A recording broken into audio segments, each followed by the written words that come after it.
Good afternoon and welcome. Welcome to our webinar this afternoon. And again, a very important topic, a very important conversation. Probably the most important tool as it relates to running a business, and more so when you're running a business in a period that's considered a crisis or an economic down or a challenging period in business. So cash flow forecasting. And forecasting is just one of those words that troubles many business owners, regardless at what level, in what industry, and which walk, I guess, in life you're at. Cash flow forecasting is a tool that ultimately helps you, no different to looking into a crystal ball. What is it that I need to see, forecast, as to what is the level of cash in my business? Cash in our business is no different to oxygen in our lungs. You know, when you think about Australia, there's approximately 20,000 deaths a year from drowning. And every person that drowned because they ran out of breath. They took their last breath and they died.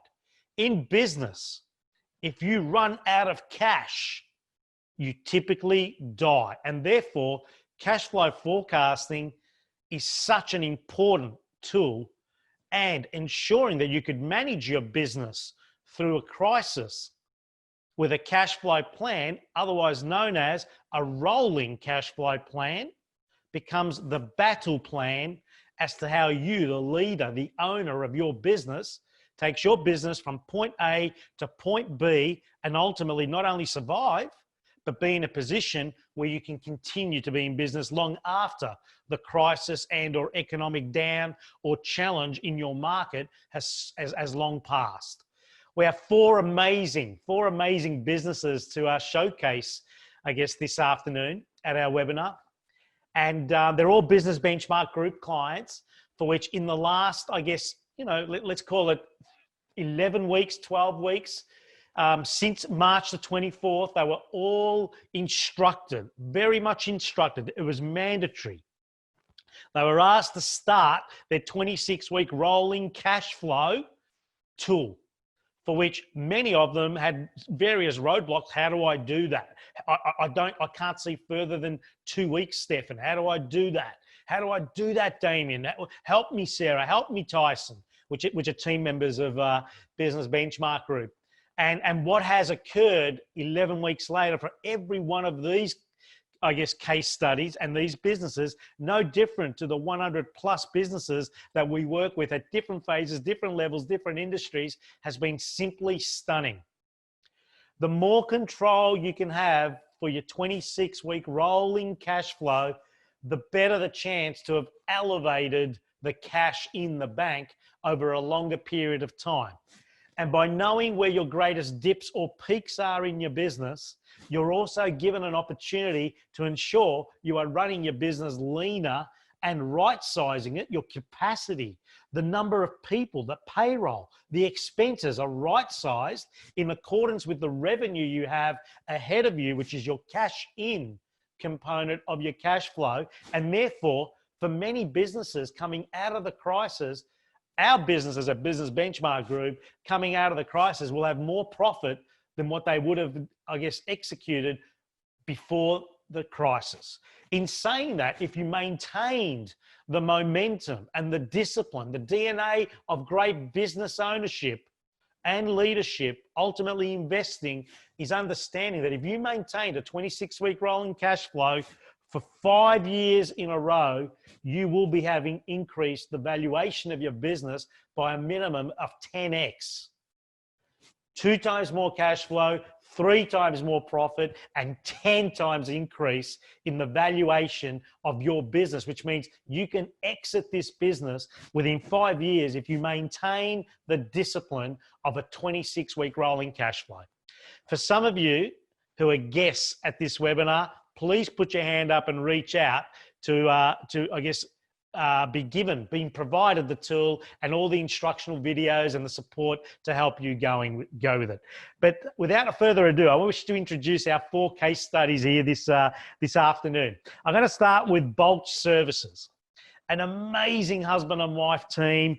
Megan and Stuart run an amazing business. They do quality bathroom, kitchen, and laundry, and they are transformation specialists in that space. Welcome and good evening, Megan and Stuart. Good to see you both. The next business we're going to be showcasing this afternoon is Cashflow. Joe runs an amazing business for which they are suppliers of formwork, shoring, and propping equipment to tier 1, 2, and 3 builders across Victoria and even other parts of Australia. So welcome, Joe. Welcome to this afternoon sharing. The third business we're going to be showcasing this afternoon is a great business, second generation family business, iHealth Saunas. Alex Tyson, who is the CEO and owner of the business, second generation business. This is Australasia's premium, Australasia's, not Australia's premium infrared sauna specialist. Welcome, Alex. Good to have you here. Thank you. And the last business we're going to be showcasing as it relates to 26-week rolling cash flow, I guess, discipline and advancement is a business called MotoSign. And Matt Adams runs an amazing business out in the eastern suburbs of Melbourne, which specialises in general signage and vehicle signage, wrap experts and wall graphics and anything to do with signage. Thank you, Matt. Good evening. So you're all here for various reasons, albeit the one reason your business and the one reason my business, the one thing we all have in common is we are all students and disciplined students of a thing called the 26-week rolling cash flow. So I'm going to be asking questions as to how have you and your business adapted to managing your cash flow now weekly versus monthly, which is what we did pre-COVID for a little while there. And how have you managed, and ultimately, how is this playing out for you? So I'll go to Megan and Stuart first at Bulk Services. How did you manage your cash flow before using the tool, the 26-week rolling cash flow tool? And how did this make you feel? How were you doing it before? When I look back, I wasn't doing it very well, especially now I have this tool. But basically, we use our accounting software, and I would input all of our expenses and our invoices for a period. But pretty much at the end of every month when I had to pay our bills, I would have high anxiety because all of the money would go out of our account and I had no ability to see forward as to what money was coming in and out. Apart from that, I knew jobs were happening. I just didn't have the granularity of detail that we do now. And when did you actually really take it on board that this is, I left you no choice. There's no two ways about it. No. But at what point do you feel was the turning point in the last 11 weeks where you have now made this non-negotiable by your decision, not by force from us at Business Benchmark Group? Well, I did appreciate the force, to be honest, because I did start using it and I saw the value in it because I always wanted a cash flow. I just never knew how to go about doing it. And then 2 weeks ago when you said do it, and ever since then, it's been so easy to update. And what was stopping me from updating it was because we renovate houses and the cost of goods can be so variable per job. I was really stuck at how I could update it and then keep it updating it without it taking me a whole lot of time. But the night you forced me into it helped me to rethink how I was entering data into it, which now makes it a very, very, very easy document to keep up to date and to keep, it's fluid, but it's easy to update. And I guess the instructional video that was created by Tyson, the head of our business analysis team, and Damien, our senior strategist, was that instructional video also helpful for you to understand the rolling aspect? Yeah, 100%. As well as the fact that when I did it, I sent it to Tyson at whatever time in the morning that I finished it. And by 10:30 in the morning, he completely reviewed it, put it into a new template for me, gave me feedback. It was just so helpful. So I had the momentum straight away, and I sent it to Tyson because I said it's too good to be true. And time will tell. And you wouldn't be on your own. And this is why, this formula here is not just one I'm pulling out of my, it's not a rectum pull, Megan. This is very factual in terms of if you keep your eye on it, and Stuart, you'd know this, right? If you keep your eye on keeping the wall straight, then when we put the plasters on, they're not going to be bent, Mm. right? If you keep your eye on what needs to be straight and ultimately defines where your predictable money in the bank will be, also gives you the game plan for what needs to happen. Stuart, when you see the cash flow, when Megan shows you, I guess, where we're at and what it looks like, what is it that you, from that perspective, decide to be your activities? How are you managing your activities as it relates to looking at that 26-week rolling cash flow? What does it influence for you to act on or execute when you look at that 26-week rolling cash flow tool? Yeah, well, so one of my roles is the sales and the quote register and making sure that the ones that we have projected and that we have that 80% confidence that we're going to get it, making sure that, right, I need to make that 100%. And so we can see now what we've got coming up and where it's coming into the forecast and at what date. And so it just makes me want to go and, right, I need to make sure I lock this one in, lock that one in. And so then actual. Yeah. So it's ultimately helping you really hone in on the quote register or your sales process, which is what you were suggesting there, to take things out of the projected sales line into a confirmed work in progress line, which is, you can go to the bank with work in progress. You can't typically go to the bank with, I think I'm going to have these sales in 3 months' time, right? Yeah. So that's really a very important point. And I'll move over to Matt in a moment on that point. You know, the impact and the power of understanding your quote register, your sales process, Matt. So Matt, when you look at your quote register and your sales process today, what does that help you understand as it relates to your cash flow and your rolling cash flow? How far can you see your rolling cash flow for right now, Matt, with confidence? Well, I mean, I've got the 26-week rolling cash flow, but like, as far as, you know, how far out we work, it's normally, you know, 1 to 2 months. We sort of got things starting to fall into place where we can know that, you know, predictably know what we're going to be doing. But the quote registry and where that fits into the cash flow is just really, you know, opens our eyes as to really what we've got locked in and what we could have locked in and what isn't really locked in that we might have thought we had locked in if we weren't looking at the cash flow. And talk us through some of your early struggles with this tool and getting your head around the belief, the confidence that, you know, I can't see that far, Stefan. It's actually creating anxiety. I can't do it. Talk to me about that. How did you work through that? What was the hardest thing for you to get started with as it related to getting that consistency going? Yeah, well, I mean, you know, as much as I know and I've been told, you know, constantly over a long time that I needed to do the cash flow, it was something that, you know, I'd sort of had a few false starts and I had avoided.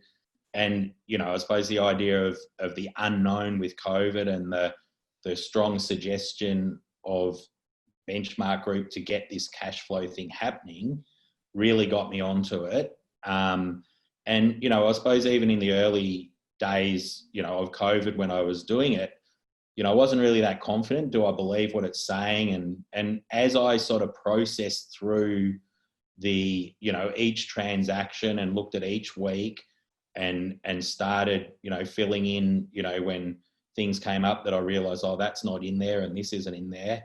And I suppose the more I populated it with accuracy and, you know, as the weeks roll on, it just gets more and more accurate and it's, you know, it opens my eyes up, you know, as to where we're headed and what sort of holes we need to fix as we go. And do you remember the early days, Matt, when you couldn't see, you just didn't have that belief to say, I can't predict, I cannot see past 4 weeks, Stefan. And actually, I think I'm in trouble. You know, if I remember that conversation clearly. And the conversation was, okay, mate, look, obviously you're not going to do 100% of what you normally do, but let's just say we will do 40%, 50%. What does that look like? Yeah. And help me understand, once you get that momentum and now that you're looking back on this tool, you know, 10 to 11 weeks down the track for you, how accurate is it and how believable, how much oxygen does it give you to now turn up to work knowing, actually explain, where is your business right now as it relates to work in progress? This is confirmed work for you. What is your biggest problem today, Matt? Well, yeah, our biggest problem is delivering the work. You know, What do you mean? Sorry? What do you mean? Well, we've got, you know, so much work in progress at the moment that we're sort of having to look at where are our labour gaps and all that sort of stuff to actually deliver the work. And, you know, and having, you know, I suppose having this rolling cash flow is really, it has helped us to see when we're going to get paid for that work, when we need to do it, what it's going to cost, what are the labour implications? Like if we slot an extra person in, or if we have to say go on to JobKeeper and we've got a lesser wage bill, what implications is that going to have for our cash flow? Which, you know, it's helping us to get so much accuracy in our ability to load up our staff or whatever we need to do the work without actually killing our cash flow. And a couple of weeks ago, early last week, you spoke to me about a new machine you're looking at purchasing, which adds X amount of dollars per month, and it can produce or save, make you more efficient, let's call it.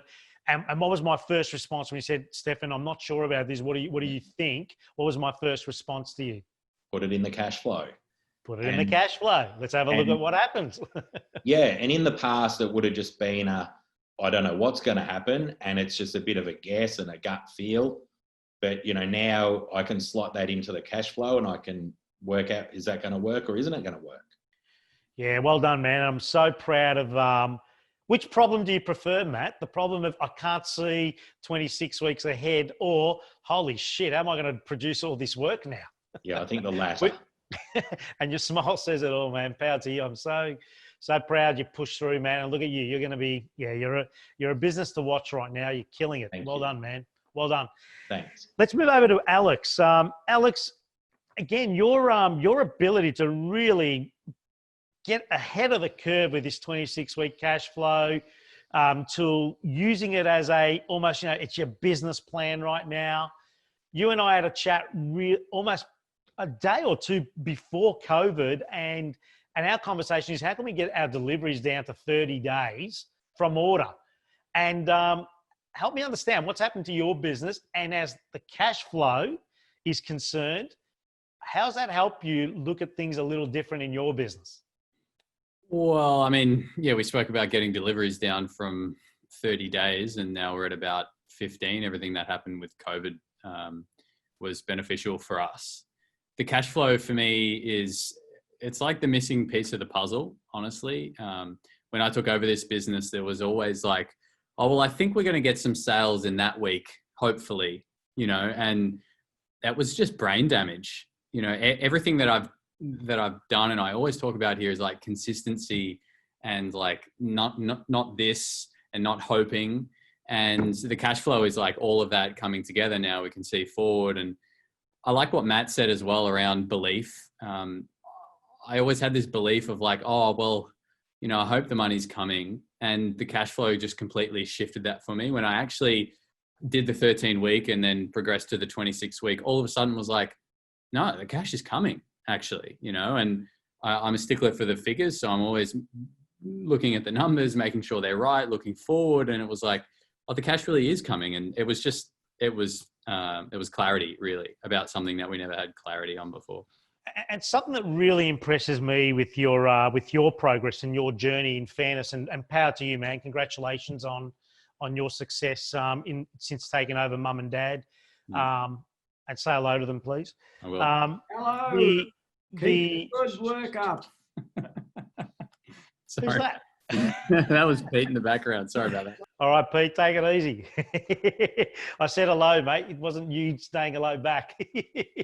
So, Alex, I want you to, one thing that really impresses me with you, and your fellow board members in Board of Directors 12 would also attest to this, your ability now to understand your numbers in marketing. Number of leads, conversion rate, delivery now in less than 14 days, and money in the bank. Yeah. How has that helped you get accuracy, almost like 90% accuracy with your projected sales. Can you just talk us through the numbers in marketing that help you now with a 26-week rolling cash flow to be almost to the cent in your projected sales? Yeah, so the majority of our leads are coming through our website now, after a lot of hard work there. And so at the moment we're getting about 10 to 13 leads a day. Through measuring through our CRM over the last 12, 18 months, we can now measure a fairly accurate conversion rate, which through working with you, Stefan, is sitting around 35% at the moment. Thank you. And so from that, we also can find out our average day from lead in to lead closed, which at the moment is about 21 days. It may be a couple of days shorter than that the last couple of weeks, but it's about 21 days. And then as I said at the start, we're working to get our date from when they purchase to when it's delivered down. At the moment, it's sitting around 15 days. So we know that if we're getting, last week I look at the board, we had 114 leads in last week. It was actually a record week for leads. So I know that in 21 days time, 35% of those leads are going to be converted into sales. And then 15 days after that, on average, we're going to be delivering those saunas. And so, can you give me, on an average dollar sales sauna, can you tell me what that means in, strictly speaking, what is that, 30, 35 days? So it means in 35 days, we're going to be delivering about 40 to 45 units that week. In terms of, get the calculator out. That's all right. Yeah, it's over $250,000 worth of saunas going out over what would be a 7 to 10 day period based on our numbers. And the power of knowing that, Alex, and everyone else listening just here alone, let alone out in the wide world that we're sharing this webinar with, the power of knowing that, and the business owner and the leader that you are becoming, having watched mum and dad do it the way they did it, which was great and phenomenal. But watching what you're doing and the way you're steering this going forward, which way do you prefer? Well, I think I prefer this way. I mean, like I said, it's all about that consistency and actually, like you said, control and just having that foresight moving forward. Because now from that, I can say, all right, well, I need to get an extra 20-foot container on the water, tomorrow, literally. We ship on Fridays. So it's just everything around that works better when we have that sort of predictability, which we do by understanding our numbers. Yeah. Peter, I love you. Okay, so well done, Alex. Just really, really impressive. Keep it up. And I love the fact that you just shared number of leads, buying cycle, average dollar sale, bang, projected dollars in 7 days within that time frame, $250,000, I'm buying your business. You know what I mean? That's you are doing the work here. Yes, you're getting great cash flow predictability, amazing, I'm guessing, profit flow, but it's what you're building in terms of the value and the exit strategy should you want to do that in the next 3 to 5 years, which really counts on the back of 26-week rolling cash flow mastery. Well done. Really, really impressive. I'll come back to you in a minute. Nice. And Joe, if I can turn to you. I mean, when I first met you, obviously, a fairly experienced business owner, an MBA, an engineer, which I won't hold against you. A very successful business. Casaform does an amazing job. You import all these amazing systems out of Italy, and you supply some of the highest profile buildings in Victoria and even other parts of Australia in terms of their propping and their shoring and formwork as the construction sites get built. When I met you and we spoke about cash flow forecasting, you and I got on the same sort of screen, and I'm looking at February and you're looking at February, and I'm saying, Joe, I'm not following you. And he goes, what date is it, Stefan? I said, where's the date? Anyway, when I scrolled up to see the date, it was 1997 and you were in 2020. So in fairness, you've been a cash flow master, a cash flow forecast master in your business for over 20 years.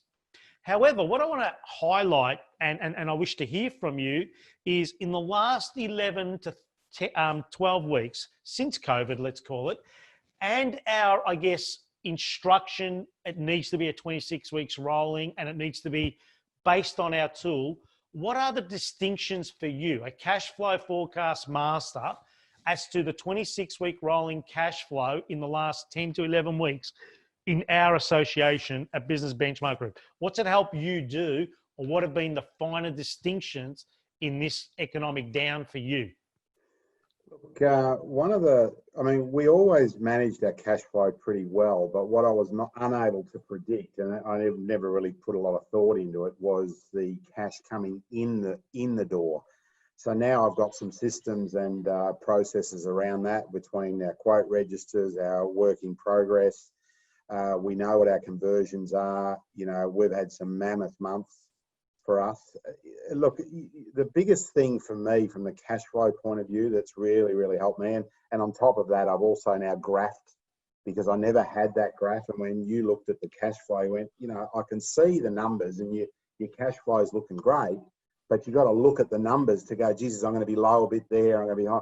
Now I've graphed it all, and you can just at a glance you can go, right, we're looking okay for the next 2 months, and I can predict dips 8, 10, 12 weeks in advance. To a point where the cash flow for us, we're an asset business. We buy a lot of assets. And the biggest thing for me is that when I'm going to buy assets, I could be spending $500,000 without having a prediction of money coming in and confident enough. I'm not going to go and buy something that I can't commit to. So that's been the power of it for me. It's phenomenal. In fact, I don't know any business I can't understand why any business wouldn't have a cash flow. Doesn't matter how small or large. And the distinction we want to be making, because you can have one and then do it again in 4 weeks' time, right? And do it, and that's a good business, by the way. In crisis, Joe, as you would know, and I certainly, we've had this conversation in private. In crisis, it can be daily for some business that you need to be managing it. So how often are you at this point rolling the cash flow in your business as it relates to this period right now? How often are you updating it and rolling it? It's updated daily for us, and I don't handle that side of it anymore. So I'm not necessarily looking at it every day, but I personally would look at it twice a week. I look at it on a Tuesday and Thursday, and we've just got a system in play. When I release something, I'll just turn it to blue in the spreadsheet, and that tells the accounts person that I've authorised the release of that. I look at it twice a week, but my bookkeeper looks at it daily and reconciles it to the bank daily. Yeah, beautiful. Nice sharing there. And if there was one word of advice in terms of someone that's been a student of one of the most important tools at our disposal as business owners, what could you say in simple terms as it relates to the power that it's given you over 20 plus years in business, and what it will save you or protect you from going forward as you maintain? What could you say in very simple words to anyone listening right now as it relates to maintain the discipline of a 26-week rolling cash flow? What would you say to them? There's a proper predictability and control. Simple as. And what does control do for us as business owners, Joe? Well, you can make decisions on it. You can make decisions. I mean, through this COVID-19, people have been cutting back. I've actually employed 3 extra people through this process, with total predictability. So it empowers you. Absolutely, 100%. And again, it also enlightens you, which is an empowering thing. It empowers you to see, hang on, whoa, in 7.5 weeks' time, I've got a problem. And that's the problem I'm fixing today, or in 4 weeks' time. You know what I mean? You predicted when we first spoke about this, you accurately predicted almost to the day where you were going to have your lowest point. Did you want to share a little bit about that? Yeah, when Stefan asked us to review the 26-week cash flow, now I don't do 26 weeks. I actually got it out to December, I think, so it's a lot more than 26 weeks. From my point of view, back in March, I told Steph, look, I'm going to hit a low point right at the middle of May. And then I've got certain things in place that it will jump 300,000-400,000, and that's exactly what happened. I hit a low point, but I slept at night the whole time. I knew that, I knew that that would happen. I'll go down in one more step. Is my bookkeeper loves her job because she's never been in a company that just when a bill's due, it's just paid. There's no question about when it's paid. It's just paid on the due date. Just pay it. I hate the thing sitting around. She loves it because she's not questioning when it's going to get paid. She's not sitting there wondering, she's answering these calls going, oh, look, I'm not sure, I'll get back to you. She just knows it's going to get paid. It's just given us total control and total flexibility and total predictability. And I've made some changes though. I've had to make changes, as you suggested, sort of, we predict all our expenses because we know our suppliers, we know how much we spend with them roughly each month. We might get it out by $100 or $200 or even $1,000. That does not break the bank. Yeah, and I love I loved your little sharing there. Your team, as a result of their leader being in control, also is in control to do their job, and they're not looking over their shoulder, being a little spooked. Because so that's a really good point you make there, and I guess I'll pass back on to Megan and Stuart. So Megan, I know it's more your area, the cash flow updating. How often are you updating it these days? How often are you looking at it, and how often are you updating it? And if you could have an out of body experience right now, in other words, get out of your body and look back at yourself. Could you imagine this was your truth you're just about to share? So how often are you looking at it? How often are you updating it? And do you believe when you look at yourself or hear yourself sharing this could have ever happened for you? No, I don't. I start with that one. I can't believe we had a business 3 weeks ago without this, honestly. I update it. I'm rolling it forward every week, but I'm updating it every day. I'm looking at it multiple times a day. It just feeds in so many important bits of information. We've still got quite a bit of unpredictability. We've got lots of jobs that we're working really hard to nail. So things are moving around a lot, but it's not difficult to update. It's really helped clarify our jobs. It's helped clarify that, Stu's responsible for all of those sales that we have to nail because we want that money in our bank. That'd be amazing. Yeah, and how when you hear yourself talking the language that you are right now, and ultimately it's helping you, Stuart, the family, have a better sleep at night, which equals quality of life, right? Let's face it. I mean, business doesn't have to be it doesn't have to be hard. It's not exactly easy, right? But how is this impacting your relationship as a husband and wife team, knowing where the money is sort of predicted to turn up, or geez, we need to work a little harder to make sure it turns up? How's that helping your relationship in a husband and wife team that's certainly on a growth path? Yeah, I think I mentioned earlier that I used to get quite anxious at the end of every month. Stu would almost be able to tell when I was paying bills because I was not very nice. But, it's given us it is that decision-making tool. It's given us clarity. I'm not feeling stressed about money anymore. And we've just been through one of the most stressful times in our life. We lost so much work. Well, work was put on pause. Only, 6 weeks ago?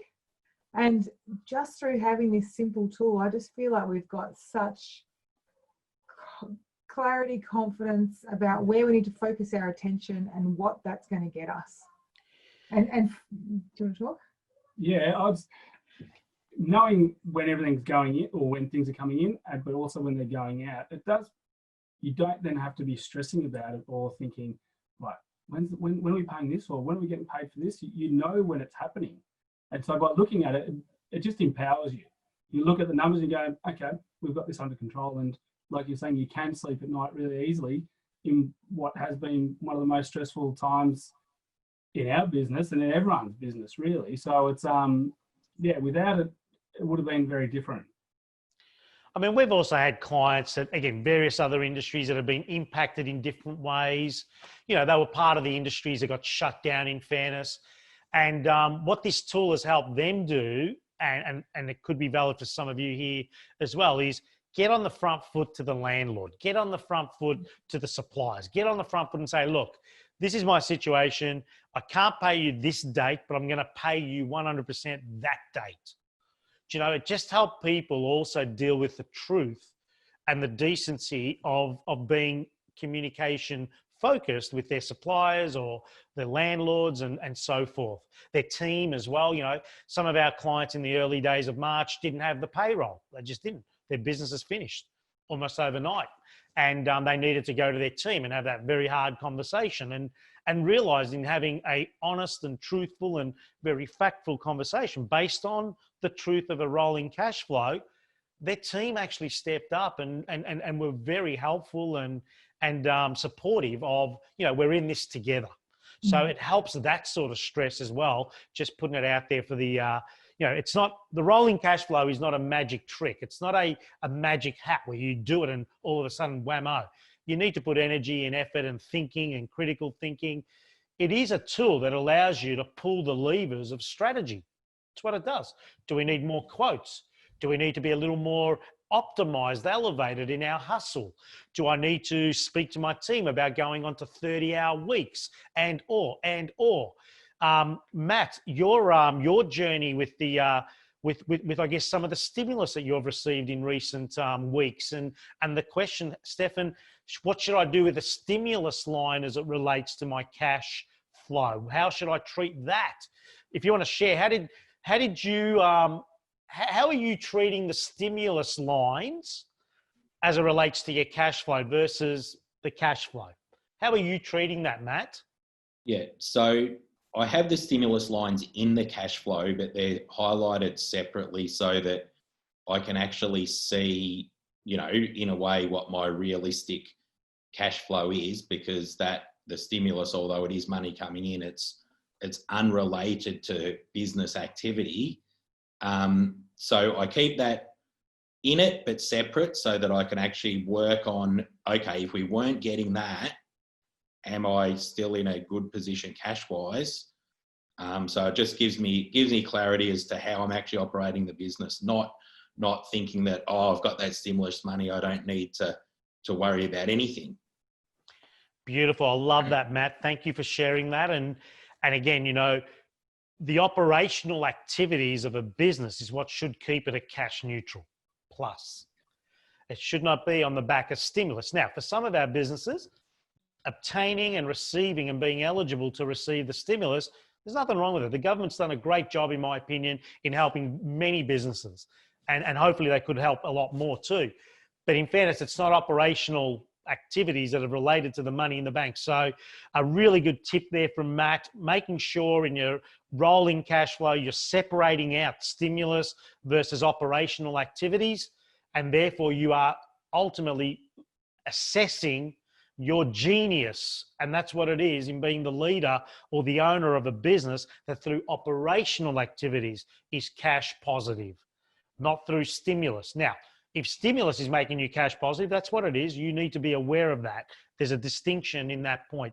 I guess, Alex, for you, what was the hardest thing about starting the cash flow, the rolling cash flow forecast? What was the hardest thing for you? And we'll go around the table here, right? So Alex, for you, what was the hardest thing in starting the 26-week rolling cash flow? What was the hardest thing for you? The hardest thing was we had systems in kind of the back end that tracked our work in progress. But when we started doing this cash flow projection, it was a real acid test as to the accuracy of those, because it was a recently implemented system, maybe like 3-4 months old.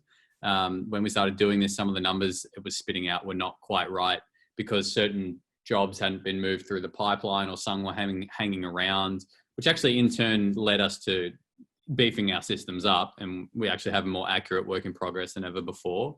So it was just actually pulling the information out from our system and putting it in, if that makes sense. In terms of cash out, that's easy. Everyone sends their invoices in and Xero is pretty quick at generating that, but it was just getting our work in progress in and knowing that it's accurate. That was probably the hardest thing. Well done. Thank you. Matt, what was the hardest thing for you? I think just believing that it could be accurate, you know, and believing that we needed it, but then believing that if we started doing it, it was actually going to give us some sort of accurate projection. Obviously, you know, really, you know, being a student of it now for quite a number of weeks, you know, I believe that it is accurate. I can see its accuracy, and I now don't understand why I didn't start it earlier. Good on you, mate. Joe, for you, again, you know, what was, having been a master, you can sort of get caught up in your own sort of way of doing things. And I know myself, having been coached for a long time, you know, sometimes getting perspective from an outside helps you versus holds you back. What's been the hardest thing for you in adapting a few little nuances? Unmute yourself, Joe. What have been some of the things that for you in terms of new ways, or the nuances in the new ways? Oh, look, it hasn't, I mean, it's given me a lot more predictability, as I said before, rather than, you know, what was so difficult about getting started, because to make these tweaks for us weren't a big deal. You know, I saw the necessity of it because I couldn't make decisions. For me to grow the business and have cash available when I needed it, and I'm buying assets at, you know, reasonably large volumes and large costs. And if I didn't have any predictability at when I could pay the supplier, then how the hell was I going to go negotiate terms with the supplier? And we're talking European suppliers, so there's a lead time. And so that was more, as I said, most of these changes we've made recently, they've just been tweaks. And, you know, probably I did spend one Saturday cleaning it up, trying to bring in the graphs and all that sort of stuff, but that job's done. And yeah, that's what we experienced.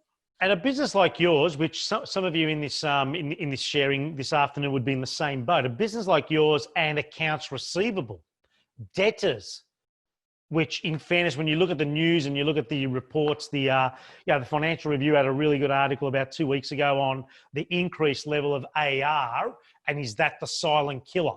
I think that was the title of the article. And that gets my attention because, you know, accounts receivable and debtors can kill any good business that doesn't have good terms of trade. In your business and the type of business you're in, the predictability in your cash flow forecasting for accounts receivable, how's that working for you in this period? What, if any, changes have you made to the intensity of keeping that accounts receivable conversation robust? Look, it's taken us a few years to really tighten down our terms and conditions. The team actually told me to step back, because if anyone was going to give credit terms to or extend credit terms, it was me. You know, and my team just said, step away, let us make the decisions. It's now progressed even one step further, where the team will come to me and say, you know what, this customer's too hard to deal with, and we walk. As a team, we say, right, we're not dealing with you. And inevitably it pays off now, because they can go to somewhere else and they can strip them of their cash. I'd prefer to do less work, but profitable work. And allow you to be a genius. Yeah. With your customer service and your customer care. We've walked away from one customer just last week. Yeah, because the last thing you want to be doing in your rolling cash flow is moving people that you thought were going to pay you in a certain week out and out and out. That's very painful when you're trying to balance the predictability of the cash in your bank. And Megan and Stuart, what was the hardest thing for you guys? And I know you've already shared this in a sort of way, but what was the hardest thing for you guys to get your head around starting? Yeah. If you could talk to people that might be listening to this right now, your fellow business benchmark group colleagues and or people who are running businesses out there, what was the hardest thing that you overcame to get started? The hardest thing for us was understanding how to put in our cost of goods sold, because we could be building a bathroom, or, you know, any bathroom that we build, the cost of goods varies from that, because it depends what that bathroom needs, or we could be doing half a house renovation. So the jobs in there, in what they need, what we need to spend on them, really varies so much. So I initially started for the jobs that we had in progress, I started putting in those actuals that we were estimating for those jobs. Just became harder as we were putting in these, the 80% confident jobs, because I was entering all that information. And then as soon as it would change, I'd be like, oh, this is such a headache to update. So the second, after I got a big boot up the bum from Stefan, probably shouldn't swear, to do it, I just had to put my mind to working out how I was going to input cost of goods sold. And I just now put the net profit in our cash in. I just put the average net profit per job in our cash in, and I don't put anything in the cash out for any jobs that are in there as 80% confident. So once it goes into our work in progress, then I go and put the real estimates in, because that is locked in. They have contracts, but anything else is just in it as a net profit. So it's just, now it makes it very easy for me to shift around, because we have progress payments that come in for each job, and they generally have a certain flavor or a certain schedule that they follow. So once I know the size of that job, I know how that schedule will work, and that's easy to shift as things develop and evolve. I love what you just said there. I've never heard you say that before. As in, I'm not going to put the top line or the value of the job in. I'm just putting in what I expect to be and demand to be the profit. Yeah. And therefore, I'll worry about the other bits as and when we get the full conversion. Yeah, it's too much. That is just a phenomenal tip for everyone, by the way. So your projected sales, rather than going into what could be for some of your businesses a very extrapolated exercise in cost of sales, and put your expected profit in, the cash in, and as it becomes a work in progress line, then do the work in cost of sales. Yeah. Is that what I just heard you say? That's exactly what I do. Megan, that is like an A triple plus, man. Oh, thanks. That's huge. That is just, no, literally, because this is where people get a little stuck. This is where decent business owners, family businesses that are, they're doing their best, working really hard. And the cash flow forecast is to give us visibility and transparency and control. And what you've just shared takes away a little bit of the unnecessary pain of getting started. Yeah. Put your expected profit in, and then as you get the conversion, do the other work. Yeah, that's just very quickly, how supportive has the Business Benchmark Group team been in your ability to get the mastery? Oh, amazing. You guys, I can't imagine. We nearly folded in June last year, and Business Benchmark contacted us, and we'd been in contact with you before then, and we thought we were really in trouble, and we thought we couldn't afford you. We're like, no, we can't do it. We'll come back in 12 months. And then we thought, if we gave ourselves 12 months, if we're in the same position in 12 months, we're out. And we thought, if we're going to give ourselves 12 months, we probably should give ourselves every opportunity to make this the best 12 months we've ever had. So we called you back, and we started work with you in, I think, August. And by September, our profit had grown. And honestly, I don't think we would have got through COVID without you. From the day that we heard that all businesses were shutting, and we thought that included building, we lost so much business. But from that day, you've held our hand. I feel like it's been 5 days a week sometimes, but it's been incredible. We couldn't have done it without you. I feel like we've got the greatest cheerleader behind us that we've ever had. You've challenged us.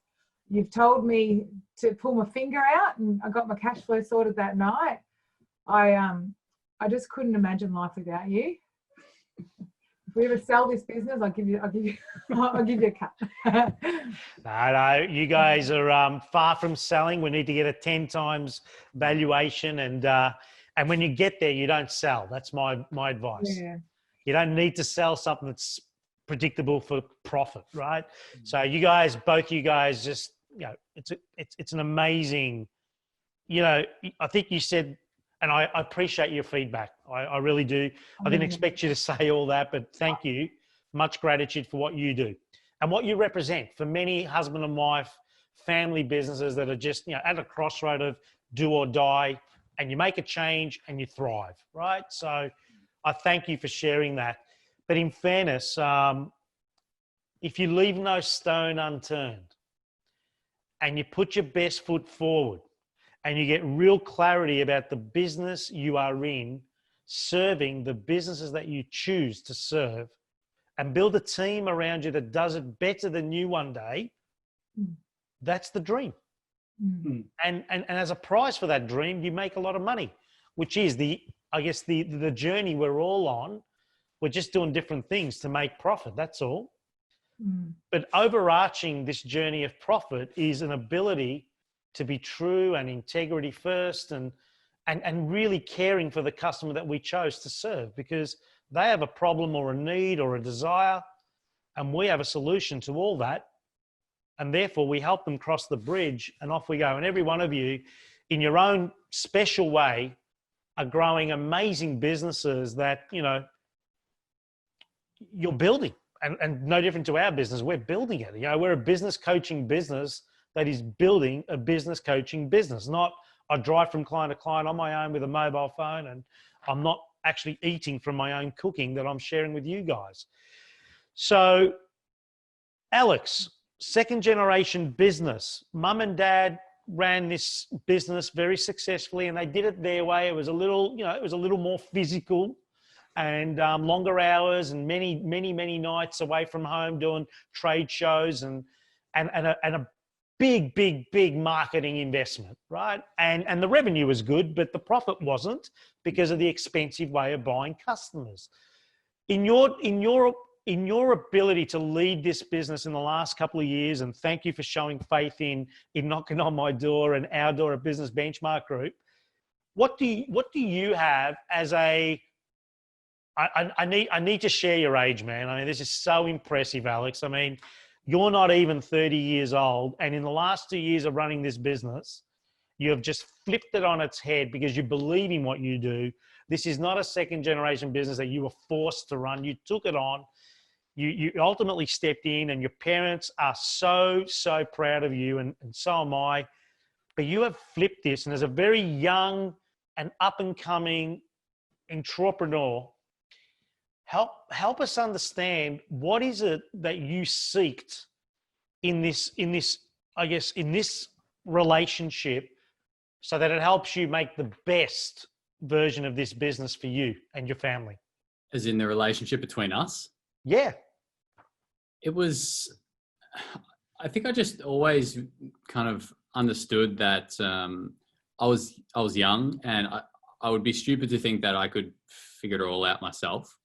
And, I mean, we had history, of course, and I think about the day when we ran into each other, where we started working with each other again after that day. And I think it was just the universe putting us together. But I just always knew that I needed guidance, and there was so much I didn't know. And I just felt like you were going to be the person who could guide me and help me on where we were going. Like you said, I wouldn't have taken over the business if we were selling roof tiles. I really felt like we were making a difference in the world, and there was this opportunity to have a really big influence on the world and people's health, which is what I love talking about.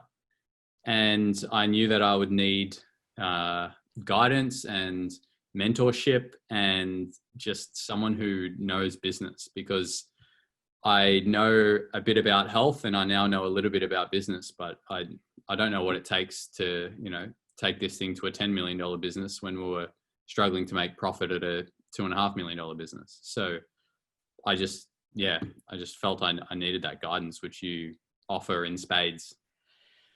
And in 2 years, and again, it's up to you whether you want to share the specifics here, but in 2 years, when you look at your bank account today versus 2 years ago, what's been the color difference in the number?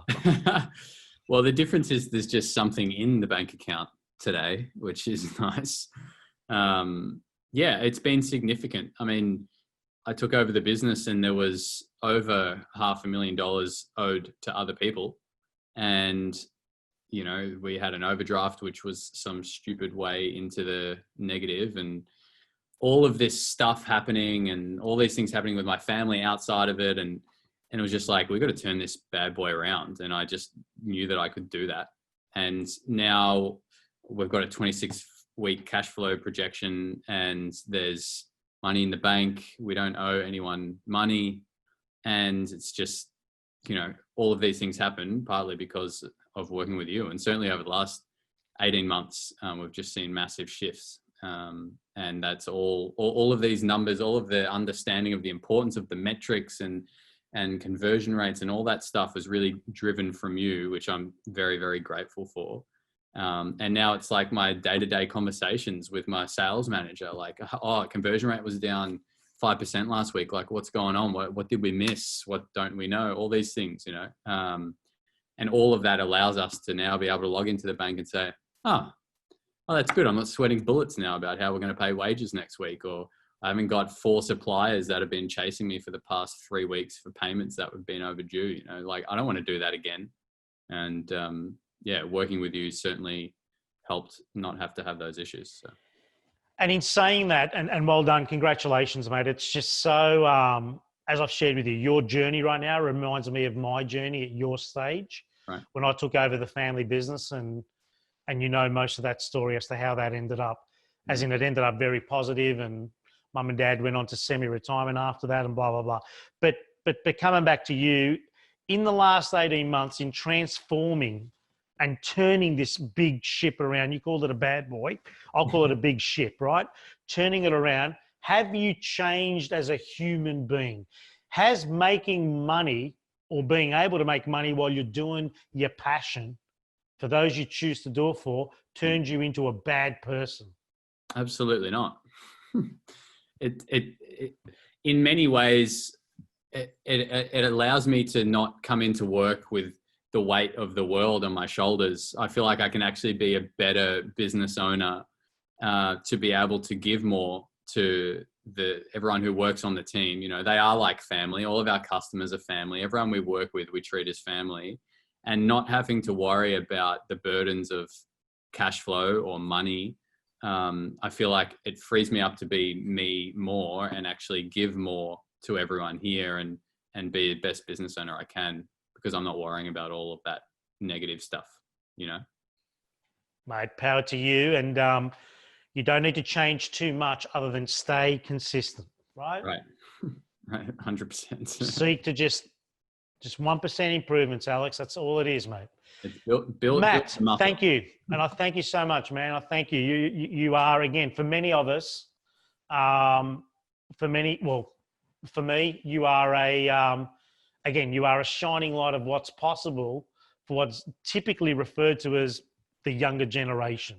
Right. No, the younger generation is pretty switched on, and if they're given good guidance, they take on the world better than the older generation. That's for sure. Matt, as it relates to you, and if you were giving any advice to anybody listening, I mean, a sort of half-decent signage business, and here you are, it was only literally a year ago where you were questioning, holy shit, what's going on? And you've come so far in the last 7 to 8 months. But strictly speaking, if you're sharing any tips with any business owner right now, as it refers to their ability to, reach out to Business Benchmark Group, gain access to the tool and everything that comes with the tool, what would you be saying to them? Well, I had a conversation with an old friend who actually just started a business 3 weeks ago. He was made redundant. And I said exactly this. I said, look, if I have to give you any advice, I said, the first thing you need to do is to get your cash flow happening, your cash flow projections. I said, Benchmark have helped me through everything we do. I said, all right, you're only a one-man show at the minute, but you're going to build, because you've just come from a big company, you know how to do it. I said, you're going to need coaching along the way. Right? I said, it is the best piece of advice I can give you, that you need to get business coaching at whatever level you can at this point, but at a minimum, you need to get onto some of the free resources that Benchmark have got, introductory stuff that will help guide you to the point where you'll be able to get, really good coaching. I said, it's just so important.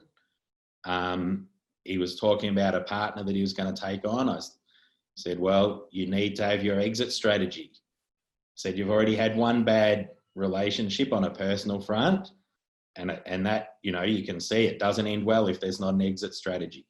So I said, you've got to get your prenup with your future business partner right before you do it. Well done, Matt. So impressed. Well done. And he was interesting. He goes, oh, you're the first person who told me that starting a business now is a good idea. And I said, it is. It's a great idea. There is so much opportunity out there now. I said, you're mad not to start a business right now. Mate, well done. I love, again, it's not aberration. You know my views on excessive optimism. It's not allowed. Feet on the ground, but not feet flat on the ground, right? Yeah. On your toes, on the ground, like a hunter looking over the shoulder. What's coming? What don't I see? What don't I know? Pouncing, hustling. Yeah. That's what business ownership's all about at the small business level.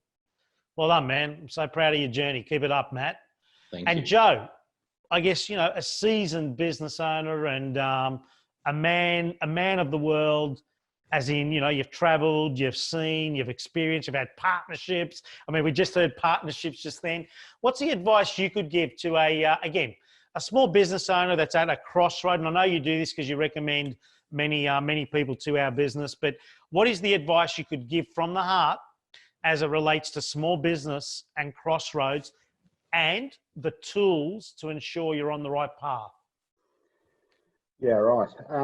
Look, I've always been a firm believer of coaching. I've had various little coaches along the way that sort of help you in little areas of the business, sort of specific little areas. From my point of view, you know, like Business Benchmark Group has given me a rounding of all business models or all good, really well worth tools to use. I mean, you know, when I first met you, you know, you said, what are your KPIs? And I went, KPIs, you know, great. I kind of had a vision of what a KPI would look like. I mean, I don't think there's a position description in this organisation now, or there isn't, that doesn't have some form of KPI, critical drivers, you know, quote register. I never had one of those. And I've had coaching along the way. So thank goodness, you know, that I was okay, reasonably okay. You know, of course, some of the marketing strategies and aging ratios. I mean, you said to me in the beginning, you know, like, you know, what is your average days outstanding? I said, oh, it's probably about 45 days. I think when we calculated it, Stefan, I think it was actual fact was up at 90, I think, from memory, wasn't it? In reality, it was at 90 days. Now we put strategies to get it in, you know, under 60, and now we're sitting at 45. So as I said, and I do recommend clients to you, the ones that I think are worthy of it, because, I mean, I say everyone should be worthy of it, but there are some people that aren't ready to take advice, and it's only when I see someone that's ready to take advice that I'll recommend. And you know, the cash flow, all important tools that, you know, and some of the work that you've given me now in the next couple of weeks, I'll be doing the 40% drop activity, and I'll be doing the, you know, the how to grow our the organisation through, you know, doubling our revenue, what it's going to look like and what it needs. And it's good because you sort of, you know, these tools and these exercises that we do get your brain thinking, what if we were to double our business? What if the revenue split drops by 50%? You know, unless you go through the exercise, it's not clear in your head. And then suddenly what happens, your revenues are dropped and you're sort of floundering. Well, now I can tell you, once I've done this exercise, I'll know exactly what I do first, what I do second, what I do third. I might not get it perfectly right, but without these kind of exercises, you know, and yes, I am probably seasoned from a business perspective, but you keep me on my toes, and I appreciate that. So, you know, I thank you from the bottom of my heart of what you've done for me personally. And just a quick one-liner on our business analysis team, led by Tyson, of course. And I know you have direct outreach to him, as many of you do. But very quickly, Tyson and the business analysis team at Business Benchmark Group, what does that in one sentence mean for you? That powerful team for you? Look, I mean, I'm learning through Tyson, through some of the graphing and the statistics he's done. It's brilliant. I can talk to someone, you know, yourself and Tyson at a financial level. And I've got to tell you, people that have come through our business are actually amazed at how much in control we are of the business. And that is all through, you know, Business Benchmark Group and Tyson's financial report. I mean, you go to the bank now. I mean, seriously, if I went to the bank and said, I want another $1 million, they'd look at all our statistics and our graphs and they go, you can have it.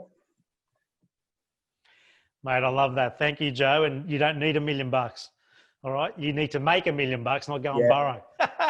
No, fantastic. Guys, I know we're a little bit over, and this is such a, again, on the back of one very important tool for everyone in business. No doubting everyone here, including our business, has had no choice. It was mandatory and very non-negotiable. And if you're a paying client of Business Benchmark Group, it is definitely non-negotiable with a baseball bat that comes with it. 26-week rolling cash flow. Why is there a baseball bat? Because we don't want to be laying awake at night worrying about your business. We certainly don't want you lying awake worrying about your business. If you have a 26-week rolling cash flow and you start mastering this and make it part of your daily and weekly non-negotiable part of your week, you will have a bigger cash flow sooner than you think, 2 times the level. As a result of that, because you're looking at your cash flow, you are right-sizing, and your capacity and efficiency audits ensure that your profit will grow, which means if you maintain the rage for the next 260 weeks, which sounds like 5 years, your valuation in your business, your exit strategy is going to be 10x. If you weren't doing this, you'd be paying someone to buy your business. Does that make sense? And my experience suggests when you build one and it's predictable for profit without you needing to turn up, you rarely sell those ones. Okay? Grow your people, be a great leader, call it tight. Culture and the way you do things is not something you fluke. You do it by design and elevating the standard. I want to thank each one of you. Bolt Services, quality bathroom, kitchen and laundry transformation specialists. Casiform, supplier of formwork, shoring and propping equipment to tier 1, 2 and 3 builders. iHealth Saunas, Australasia's premium infrared sauna specialists. You have not experienced a sauna until you experience an infrared sauna from iHealth Saunas. Motorsign, general signage and vehicle signage wrap experts, wall graphics and anything to do with your brand looking amazing on any work of asset or wall that you belong or own. Thank you so much. Enjoy your evening. Power to you all and keep on doing the great work. Thank you. Thank you to everyone that's been part of this webinar. There's a recording. You can access it at any time. Please reach out to Business Benchmark Group. We're here to serve. We're here to help.